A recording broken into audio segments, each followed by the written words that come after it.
Le lendemain matin, Sylvette n'eut pas vraiment le loisir de s'inquiéter de la décision qu'elle avait à prendre. Tout d'abord, elle se réveilla tard, et, après un instant à se demander où elle se trouvait et quel était ce lit étranger en ouvrant les yeux, elle aperçut qu'elle était roulée en boule autour de Thrall qui dormait encore à poing fermé. Elle sourit en constatant qu'ils avaient tous les deux puisé du réconfort dans la présence de l'autre, en s'endormant collés comme des renardeaux. Elle resta un moment sans bouger pour ne pas déranger son compagnon. Ils avaient parlé ensemble de tout et de rien une grande partie de la nuit, au point qu'à la fin Sylvette en avait eu la voix tout enrouée. D'ailleurs, en déglutissant, elle se rendit compte que sa gorge était toujours un peu douloureuse. Elle roula doucement hors du lit, prit son apparence de 2 pattes et s'étira longuement. En jetant un bref coup d'œil dehors, elle estima qu'il était encore tôt dans la matinée. En s'approchant de nouveau de son ami, elle vit un étrange objet sur le lit. Il avait certainement roulé hors de la poche de Thrall lorsqu'il avait sa forme humanoïde. Curieuse, elle s'en empara subrepticement, sans le réveiller. De ce qu'elle pouvait estimer, il s'agissait d'un os de la taille d'un doigt, taillé en forme de crochet. Il était finement ciselé de feuilles et boules de gui. Elle le manipula un moment, se demandant à quoi il pouvait bien servir, ou ce qu'il signifiait. Cet os ne ressemblait pas vraiment à quelque chose d'utilitaire malgré sa forme de crochet. De plus, elle doutait qu'il s'agisse d'un objet pour faire du crochet. Elle imaginait mal Thrall avec sa petite pelote de laine en train de crocheter des bonnets ou des écharpes.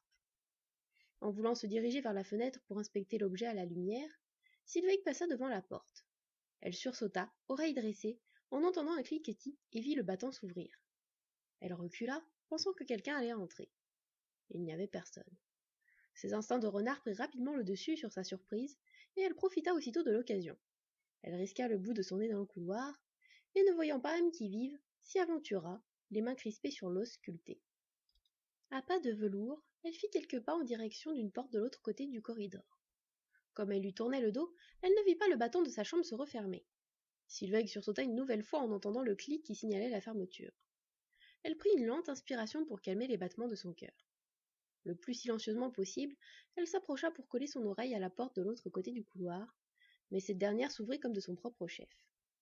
La vanne contempla le petit os. Cela pouvait être ennuyeux s'il ouvrait toutes les portes dès qu'elle s'approchait trop. Elle pouvait facilement se faire repérer si elle entrait dans une pièce occupée sans y prendre garde.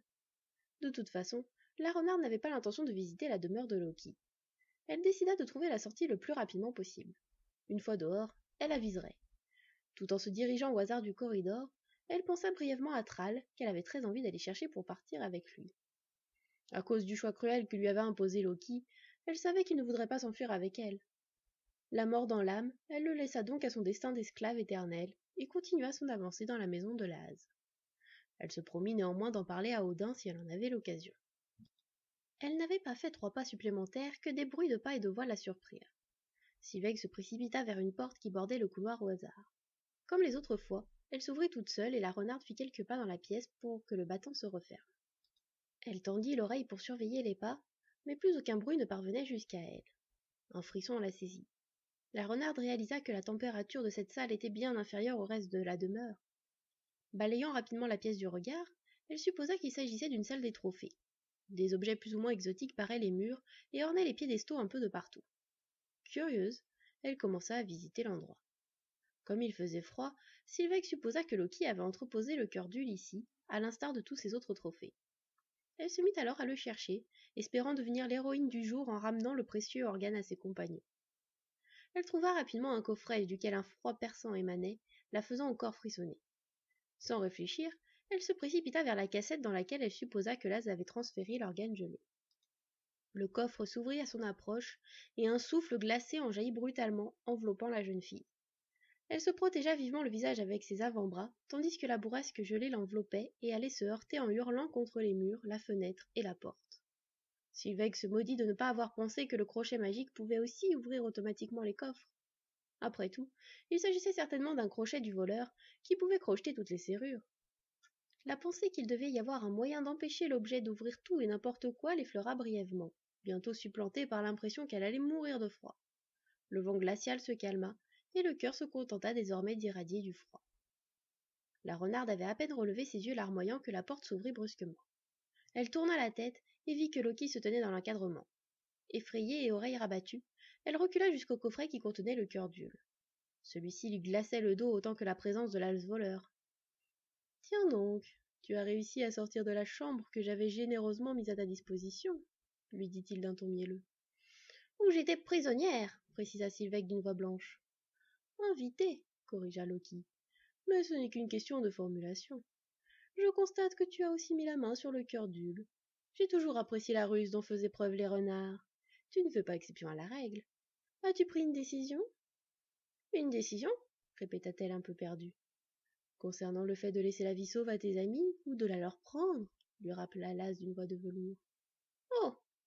La renarde n'avait pas oublié cet odieux marché qu'il lui avait proposé un peu plus tôt. Elle n'avait pas l'intention de donner à Loki ce qu'il voulait, mais elle ne voyait toujours pas d'échappatoire. Le temps que je t'ai laissé ne s'est pas encore écoulé de toute façon, reprit le voleur. Tu as le temps. Aucun des choix ne me convient, lâcha fraîchement Sylveg. Quel dommage, susurra Loki. Je vais devoir choisir moi-même. Je ne te laisserai pas faire, gronda la renarde. Vraiment? Tu ne peux rien contre moi pourtant. Peut-être pas pour le moment. Une idée venait de germer dans l'esprit de la vanne, tellement dangereuse qu'elle s'efforçait de démêler les pour et les contre en faisant fi de la terreur que lui inspirait Laz. Il s'approcha d'elle. Paniquée, elle cessa de réfléchir, plongea la main derrière elle dans le coffret de la Reine des Neiges et s'empara du cœur d'Ul. Elle hurla de douleur lorsque le froid mordit sa peau. Que fais-tu? Tu as perdu la tête? Loki, l'as-voleur, celui qui trompait son monde, ne parvenait pas à dissimuler sa surprise. Il n'avait pas prévu qu'une telle chose puisse se produire. La jeune Vanne, faisant de son mieux pour ignorer la douleur, ramena le cœur sur son ventre et laissa son corps absorber le pouvoir de l'hiver. Elle crut sa dernière heure arrivée et se demanda brièvement comment la femme qui s'était fait appeler la Reine des Neiges avait réussi à assimiler un tel pouvoir alors qu'elle n'était qu'humaine. Elle ressentait un grand froid dans son propre cœur, puis le mal diminua progressivement, tandis que tout son être irradiait à présent un pouvoir glacial. Elle releva son visage baigné de larmes verglacées nées de la douleur, pour planter fermement son regard dans celui de Laz, tandis que ses oreilles à présent blanches se dressaient en marque de défi. La renarde se sentait particulièrement puissante tout de suite, malgré le mal que cela lui occasionnait. Elle savait que les astres possédaient plus de pouvoir que les vannes, mais elle ne pensait pas que le fait d'absorber le cœur de l'un d'entre eux pouvait faire une si grande différence. La jeune fille puisa dans ce sentiment un courage renouvelé. Et maintenant, gronda-t-elle avec provocation, à ton avis, suis-je toujours aussi impuissante face à toi? Borgne eut à se débattre avec ses pensées qu'une petite heure. Bientôt, une ombre se découpa dans l'encadrement de l'entrée. Frode, l'accueillit nonchalamment Siegfried qui avait ouvert les yeux. Siegfried, répondit fraîchement l'arrivant. Que fais-tu ici? Le demi-elfe détailla le chasseur qui venait de pénétrer dans la hutte. Celui-ci était mince et visiblement beaucoup plus âgé que Siegfried. Borgne ne savait pas qu'il existait des elfes au visage marqué par la vie. Maintenant il en prenait conscience. Quelles que soient les vicissitudes auxquelles avait été exposé le dit Frode, certaines semblaient avoir été terribles. Et cela n'adoucissait pas son expression sèche, méfiante et hautaine. Le visage du chasseur se fit plus dur encore lorsqu'il l'aperçut, et le jeune homme en conçut une certaine crainte. « Et pourquoi as-tu laissé un humain entrer sur mon territoire » ajouta Frode en montrant les dents comme une bête sauvage. « Ne te laisse pas aller ainsi à la colère, tenta de l'apaiser l'aîné de Borde. Il ne s'agit pas d'un simple humain, c'est un demi-elfe. Un bâtard, lâcha dédaigneusement le chasseur. Mon petit frère, précisa Siegfried le plus naturellement du monde, à la grande surprise du petit frère en question. Ton. Frode s'interrompit en roulant des yeux effarés. Il resta une seconde bouche bée avant de reprendre contenance et de lâcher interrogateur. Ton père ou ta mère? Ma mère, répondit paisiblement Siegfried. Dame Doeline a eu une affaire avec un humain? La surprise du chasseur était intense. Borde le sentait bien. Pour sa part, il n'osait pas dire un mot, non seulement parce qu'il était intimidé par le vieil elfe encore plus revêche que Siegfried, mais aussi surpris par le fait que son aîné le présente comme son petit frère. Il n'espérait même plus une chose pareille, et voici qu'elle se produisait enfin. Il n'en revenait pas, mais n'osait pas s'en réjouir ouvertement. « Me laisseras-tu en venir au fait » s'enquit Siegfried après quelques secondes de silence. « Tu n'as pas répondu à ma première question » précisa le vieux chasseur en s'asseyant face au frère de Borde et à une distance respectable du jeune homme, comme s'il risquait de le contaminer avec une maladie quelconque. « Je suis venu chercher une parcelle de ton savoir, » expliqua succinctement Siegfried. « Vraiment? J'aurais besoin que tu me révèles l'emplacement de la demeure de Loki. »« Tiens donc, » commenta le chasseur, « et pourquoi ferais-je une chose pareille ?»« En souvenir du temps où j'étais ton élève, » tenta Siegfried. Ah, lâcha Fraude. Bord se demanda si cette interjection était de bonne ou de mauvaise augure. Les sentiments de l'ancien maître de son aîné lui semblaient encore plus difficiles à lire que Siegfried lui-même. Il en venait à se demander si cette conversation allait vraiment quelque part, et espérait que son frère ne leur faisait pas perdre leur temps précieux. Mais les deux elfes ne paraissaient pas pressés. Ils restèrent longtemps à se jauger l'un l'autre. « Ce n'est pas une simple information que tu me demandes, » reprit finalement le chasseur.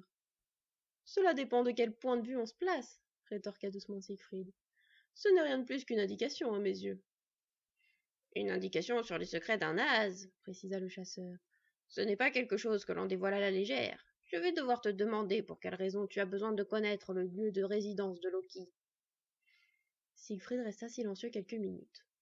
Bord commença à s'inquiéter de ce qu'il pourrait dire. Serait-ce très prudent de parler du cœur d'Ul à un inconnu? Il secoua intérieurement la tête. Frode n'était un inconnu qu'à ses propres yeux. En revanche, son frère le connaissait bien et depuis fort longtemps. Il décida de calmer une nouvelle fois ses inquiétudes, de faire confiance à son aîné et de continuer à rester le plus silencieux possible.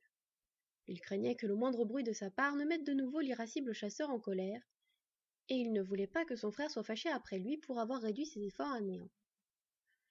Loki a enlevé une de nos protégées, finit par dire Siegfried, et nous voulons la récupérer coûte que coûte. Émit Frode d'un ton sceptique. Est-ce une humaine, elle aussi? Non, c'est une jeune vanne. Acquiesça l'ancien maître.